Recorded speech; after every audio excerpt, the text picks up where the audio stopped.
Log ইনে যাবো, টিচার্সে নিজেদের ইমেল অ্যাড্রেস এবং পাসওয়ার্ড দিয়ে টিচার সিলেক্ট করে লগ ইন করবো।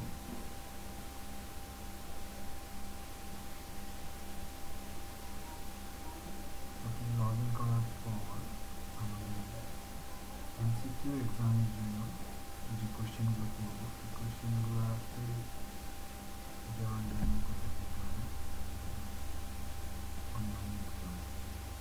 অনলাইন এক্সামে যাবো একাডেমিকের মধ্যে, দেন অ্যাড অনলাইন এক্সামে ক্লিক করবো। যেদিন পরীক্ষাটা নিতে চাচ্ছি সেই দিনের পরীক্ষার, সাপোজ এটা আমরা জানুয়ারিতে নেব, জানুয়ারিতে সাপোজ 30 তারিখ পরীক্ষাটা নেব, কয়টা থেকে কয়টা পর্যন্ত নেব সেটা একটু উল্লেখ করে দিতে হবে। সকাল 10টা 30 শুরু করতে পারি, এটা যেহেতু এম নাকি পিএম সেটা উল্লেখ করে দেব। আর এটা বের করার জন্য কিবোর্ডে আপস অ্যান্ড ডাউন বাটন যেটা আছে এটা দিয়ে করলে বোঝা যাবে এটা এম হচ্ছে নাকি পিএম হচ্ছে। ওকে, কোয়েশ্চেন আমরা হয়তো 5টা কোয়েশ্চেন করবো, টোটাল কয়টা কোয়েশ্চেন হবে সেটাও আমরা সিলেক্ট করে দেবো। তবে ফ্রম টাইম থেকে টু টাইম কতক্ষণ পর্যন্ত নেব, 5টা কোয়েশ্চেনের জন্য হয়তো 5 মিনিট, তাহলে আমরা 10টা 30-এ যেহেতু শুরু করছি তাহলে 10টা 35-এ শেষ করে দেবো পরীক্ষাটা। ওকে, দেন এরপর রেজাল্টটা পাবলিশ হবে নাকি পেন্ডিং হবে সেটা একটা বিষয়। এটার মিনিং হচ্ছে আমরা এটা সবসময় পেন্ডিংয়ে রাখবো। এটার মিনিং হচ্ছে যখন বাচ্চারা এক্সাম শেষ করে ফেলবে তারা কি রেজাল্টটা সাথে সাথেই দেখতে পাবে, নাকি যখন ক্লাস টিচার কিংবা এক্সাম ক্রিয়েটর চাইবেন ঠিক তখনই দেখতে পারবেন, সেটার জন্য এটা দেওয়া। যদি আমরা পাবলিশে দিয়ে রাখি তাহলে তারা তাদের অ্যান্সার শিট সাবমিট করার পর এই 10টা 35 পরে তখনই যে কী করতে পারবে, এই এক্সামটা দেখতে পারবে। ঠিক আছে, এটা আমরা পেন্ডিংয়ে রাখি। আর অনলাইন এক্সাম যে টপিকে দিতে যাচ্ছি, সাপোজ আমি দিতে চাচ্ছি ইনফরমেশন কুইজ, এটা যেই সাবজেক্টের নেব সেই সাবজেক্টের একটা টাইটেল দিয়ে দিব। টোটাল মার্কস 5, টোটাল কোয়েশ্চেন হবে 5।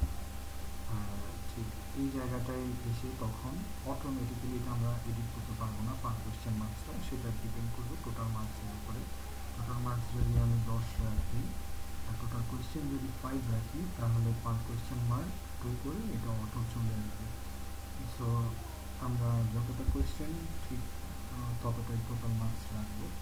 আর 5 মার্কসের জন্য আমরা পাস মার্কস দিতে পারি 3, সেটা আমাদের উপরে নির্ভর করবে কত মার্কস পেলে তারা পাস করবে সেটা।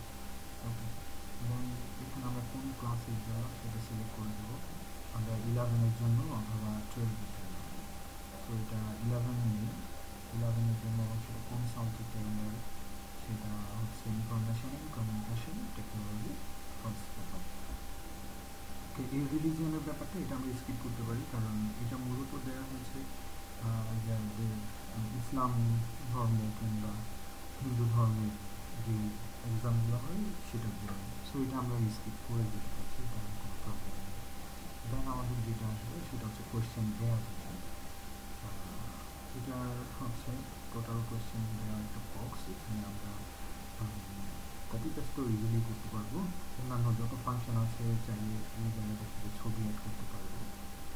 ক্লিক করে ছবি আপলোড করতে হবে, আপলোড করার জন্য ছবি ব্রাউজ করতে হবে।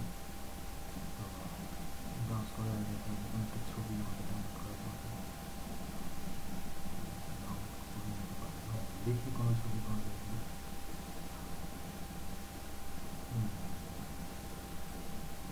এখানে অনেক ছবি আছে,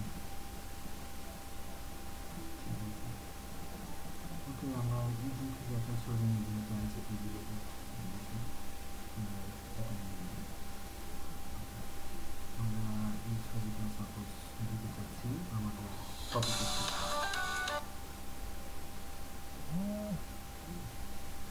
ওকে, এবার ছবিটা তো অনেক বড়, এই ছবিটাকে ছোট করার জন্য এখানে ছোট করে যদি দেখতে চাই, তো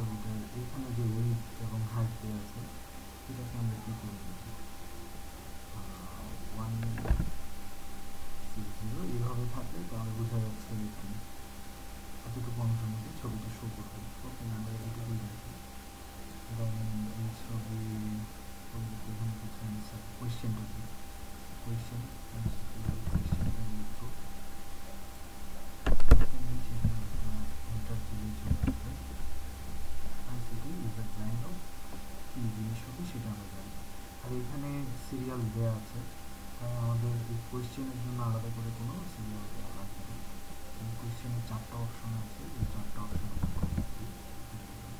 অপশন 1 আমরা কিন্তু এ সহ কপি করছি না, শুধু কোশ্চেনটা অ্যান্সারগুলোই সিলেক্ট করছি আর কি।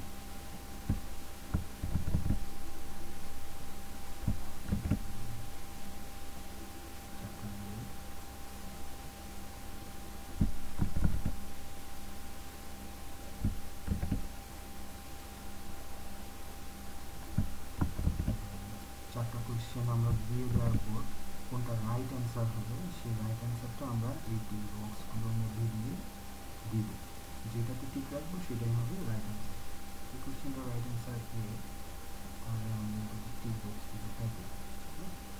এই রাইট অ্যান্সারটা স্টুডেন্টসরা দেখবেন না, সেটা আমরা স্টুডেন্টের রেজাল্ট প্রিপেয়ার করার জন্য যেটা সঠিক উত্তর সেটা আমরা সিলেক্ট করে রাখবো। ওকে, এরপর সেকেন্ড কোয়েশ্চেনে যাওয়ার জন্য আমাদের যেটা করতে হবে সেটা হচ্ছে অ্যাড মোড়ে যেতে হবে। অ্যাড মোড়ে গেলে এই ধরনের আরেকটা সেম প্যানেল আসবে, সেই প্যানেলে আমরা এক্সপ্রেশন অ্যাড করি।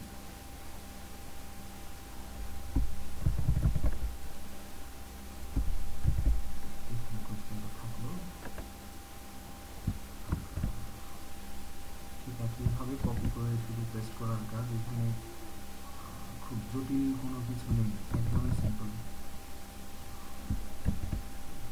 আপনাদের কাছে নিশ্চয়ই মাইক্রোসফট ওয়ার্ডে ব্যাপারগুলো করা থাকবে, আমার কাছে যেহেতু করা নেই আমি প্যারাগ্রাফ থেকে কালেক্ট করছি।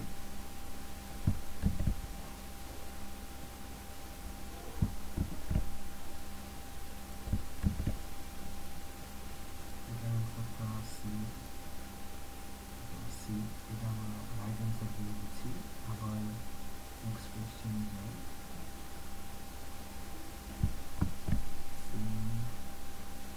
তিন নম্বরে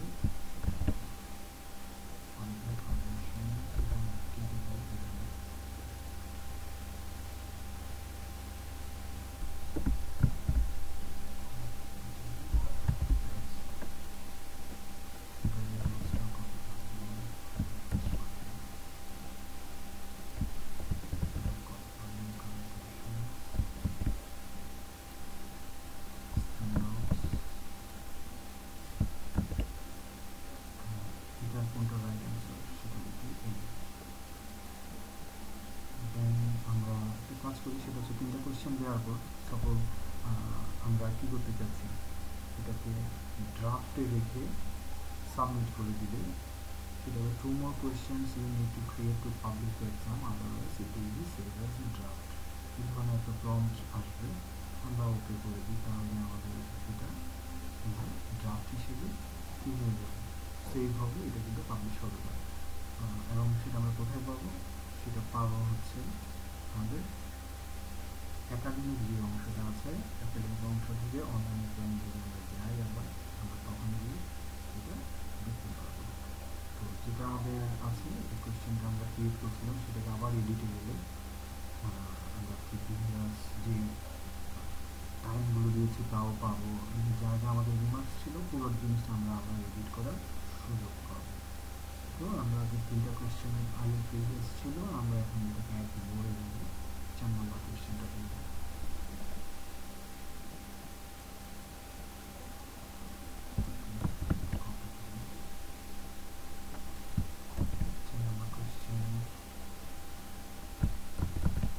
অপশনসগুলো কপি করে নিই।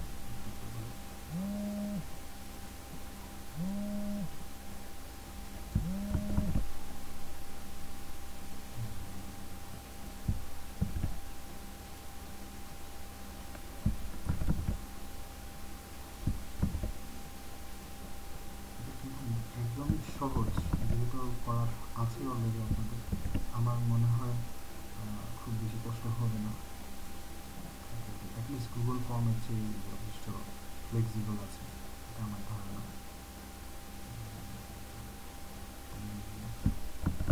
কোয়েশ্চেনটা কমপ্লিট করে দেবো।